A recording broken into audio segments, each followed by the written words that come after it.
Good evening, everybody. Welcome to the Paulk show, from the studio to the streets. I'm sitting here with my man, Frankie, Yale, all the way from Canton, Ohio, man. What's up, Frank? What's up, man? What's up, big bro? Hey, I just want to say, from the bottom of my heart, truly, big bro, thank you, man. Nice, it's a pleasure and a privilege to be sitting here with big bro. Big bro got the plan. I'm just here to follow whatever he do and whatever he think is best. And I've been doing that for the past 3 months, and I gotta say, it's been working out pretty good for me. So yes. I'm gonna continue on with that plan. You know what I'm saying? So, hey, City of Cleveland, I'd like to thank y'all just for being the type of place that a type of guy like this would come from. Okay, because Canton is a smaller market, but we are Greater Cleveland. We get Cleveland news. We get Cleveland. We're fans of all the Cleveland sports teams. So when I travel, because I've been blessed to travel a lot, but I always say I'm from Canton. If a person hasn't heard of Canton, I'm saying it's part of the Greater Cleveland area. So I'm just thankful for the fact of being accepted by the big dog of them all. One of the three kings, Solomon Paulk. Hey, you know when you first said that, right? It was a revelation for me. And like, I'm the type of person, like, I play in sports room now, so it was like a challenge. Like, I understand it was coming from your heart, and I understand like what you were saying when you said it, but I took it as a challenge, right? And I'm different when it comes to challenges. Not it's a challenge as in I'm gonna try to outdo you in any way. But now that you've spoken those words, it's about the power of the spoken word. Now I gotta live up to that. Right. So I thank you for, because at that point in time, the period that I was in my life, I was reeling. Okay, so then God gives you affirmations, right? And through those words that you gave me were affirmation that, you know what, if the person as great as him can verbalize that, sees me in that way, then how come I can't see myself in that way? Yes. So that in turn gave me the idea to say, okay, now I want to do something in fashion, right? Peace, king. Because it takes a king to recognize another king. And then once a man does become a king, you become a king maker. Right? It's all about how you carry yourself. That is, the attitude. You know, yes. Attitude. Yes. And it gets you a long way, because look at who I'm sitting with. And your ambition. Ambition, for sure. So, but then also, too, I think, like, ambition is contagious, would you say? I mean, maybe not for everyone, but for certain people. Because, okay, let me ask you this, and I understand this is your show, but I would like to pick your brain a little bit.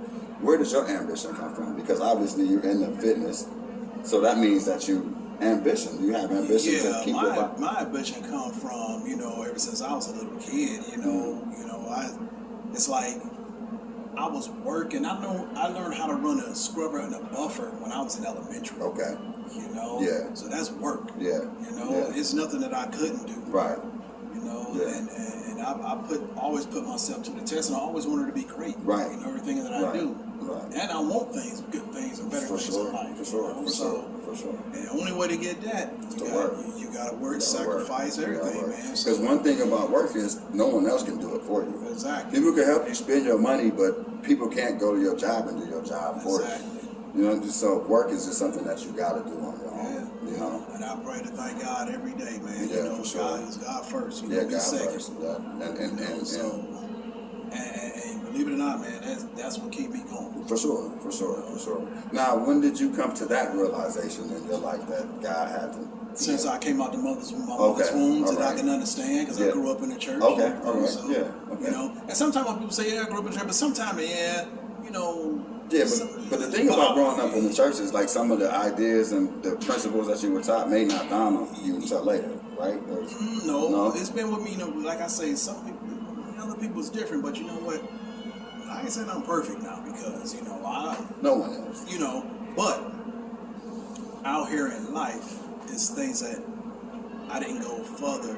I didn't go far as other people went doing other things they know they shouldn't have been doing. Okay, yeah, right. That was always in the back of my mind. Right, but that was because of your upbringing. Exactly. Yeah. And see, like, even like for me, like my attitude now, not to say, because I've been involved in stuff that, like, it was like people in my community was like, I can't believe you doing that. No, seriously. It's like people that's coming back into my life now that they see me doing positive stuff, that they're like, we knew you was going to get to this point. Because I disappointed a lot of people. I'm just going to be quite honest. City of Canton, I know there's a lot of people, a lot of coaches, a lot of people that just had better aspirations for me. And I just want to say that if you've been following my social media, I want to say that I hopefully that you guys have seen the change in me. But I also want you guys to welcome and acknowledge and just know that this guy has been instrumental in that change. So if I deserve 10% of the credit, he deserves 90%. So now that the credit, that's the that way concept. Now that that energy is going to ultimately land where it belongs, then I have more work to do and I have more changes to make, and I'm not going to let you guys down and I'm not going to let him down. So that's where we're at. Appreciate it. Yeah, appreciate you, brother. Yeah, appreciate man. you, brother. Like I say, I seen your ambition and everything, especially when we was up at David Ford's Yeah, studio. yeah, Shout out to David Ford. Yeah, shout out to big bro David Ford. It's his wife's and him and his wife. I'm not sure if it's today or tomorrow, but it's their anniversary. Yeah, it's so we got to coming make up. sure. How y'all doing? Good. How are you, sir? Doing well. It's their anniversary. So hey, big bro, me and Solomon getting in the gym soon, so we're gonna have to figure out a workout schedule. We're gonna get him in the gym. Right. Listen, 2023 is gonna be a buff day for it, okay? So we need your commitment. We need a workout commitment from you, big brother. I know you're busy, and we're gonna. I'm busy, so I'm turning into a miniature David Ford, right? Because it was like when I first met him, because I actually frequent Cleveland a lot. Like I go to a lot of games. We get up here all the time. So I would come up here and I'd be like, would you come do this with me? Then he's like, no, I'm working. You know what I mean? But now I'm turning into that. Right. You know what I mean? Like, all I want to do is work. If it's not really work, because for the first time in my life, I actually doing something that I enjoy and it's for a positive purpose. And then, God places amazing people in your life. Like once you decide that I'm done with I'm gonna tell you guys a story. You guys know my history, right? Well, as far as Canton is concerned, but the day before I met him, it was in February. I'm not quite sure. No, was it February when I met you? No, it was May. I'm sorry. May. It was May. It was around the time that McKinley graduated. So I had an incident in my life. Now the particulars of the incident aren't necessarily important. All I'm going to say is that I was at a crossroads in my life. Right? I knew that I couldn't continue on the path that I was on because it was going to lead to destruction for me, and not only me, but for my loved ones, right? And I understand that in the same way that I look up to Big Bro, there are people out there that look up to me. Meaning, if Big Bro wasn't necessarily as positive of an influence as he is, then maybe I could have went left. You understand what I'm saying? Because at that point in my life, had I met you, and had you not been talking about the right things or been about the right things, that could have veered me from my path. Right. So that's like the power that you have. Like once, like, I don't care if it's only one person that looks up to you. If it's one person looking up to you, then you have a responsibility, especially as men, because as men we have to realize that our lives aren't ours, right? And I think our belief in God is what teaches that because your life is God's. And what God wants you to do as a man, as a king, is to lead people. Right. And once you have the power to lead, that's what makes you a king, because obviously you can't be a king if people aren't going to follow you, right? But all kings learn how to be kings from other kings, right?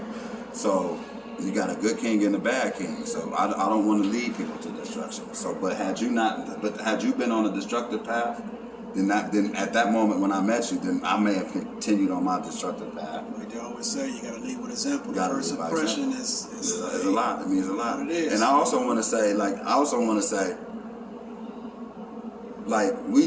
as men, it's just a manly thing, right? Because I'm fortunate to grow up with my dad, so I know how men conduct themselves. And it's unfortunate that a lot of these kids with absent fathers and stuff don't know how men conduct themselves, right? And I think that me and you, because I didn't know, you never introduced yourself to. I had to do research on you, right? No, seriously. I had to be like, man, that's that dude I met. But I told her, I was like, man, there's this dude up there, he got arms like this. But I'm like, oh, dang, this dude is really the man for real. You know what I mean? But super humble, right? Because you self-proclaim nothing. You let your work is going to precede you, right? Because like I have a scrolling, I'm like, man, that's Big Bro. And then I looked and I'm like, man, this dude was Beyonce. I was tripping. I was like, remember, I even messaged you. I'm like, man, that's crazy, because he probably said that whole day, we spoke, we was kicking it, but we was kicking it as men and as brothers. You know what I mean? And we was just listening to music and vibing, but he never said, hey, hello, I'm Solomon Paulk. I'm that dude. You know what I'm saying? But his track record spoke for itself, man, and I was blown away. And from that point, I was like, wow, so I've been watching. I've been mimicking to a certain extent, and I've been mixing the pot. So I've been mixing the pot from UNDF. Okay, so like I just watched both of y'all because I'm an observer and I'm naturally visual.